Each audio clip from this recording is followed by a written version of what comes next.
This statement, let it stand on its own. I'm not going to make any questions. Hey guys, this is Tommy with Tommy Nation Politics. How's everyone doing today? To be very blunt about it. Not that you wouldn't just focus on the statement.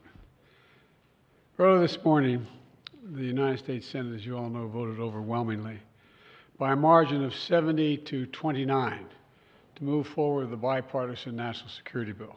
Now it moves to the House.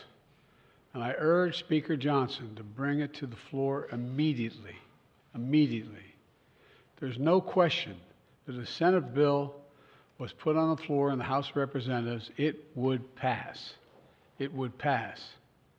And the Speaker knows that. So I call on the Speaker to let the full House speak its mind and not allow a minority of most extreme voices in the House to block this bill even from being voted on. Even from being voted on. This is a critical act for the House to move. It needs to move. The bill provides urgent funding for Ukraine so it can keep defending itself against Putin's vicious, vicious onslaught.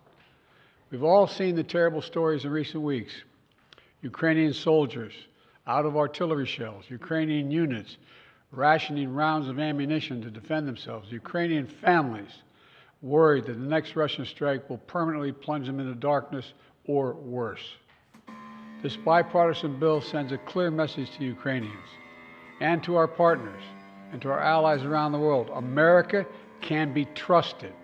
America can be relied upon. And America stands up for freedom. We stand strong for our allies. We never bow down to anyone, and certainly not to Vladimir Putin. So let's get on with this. Remember, the United States pulled together a coalition of nearly 50 nations to support Ukraine. We unified NATO, expanded it. We can't walk away now. That's what Putin's betting on. He just flatly said that. Supporting this bill is standing up to Putin. Opposing it is playing into Putin's hands. As I've said before, the stakes in this fight extend far beyond Ukraine. If we don't stop Putin's appetite for power and control in Ukraine, he won't limit himself just to Ukraine. And the cost for America and our allies and partners are going to rise.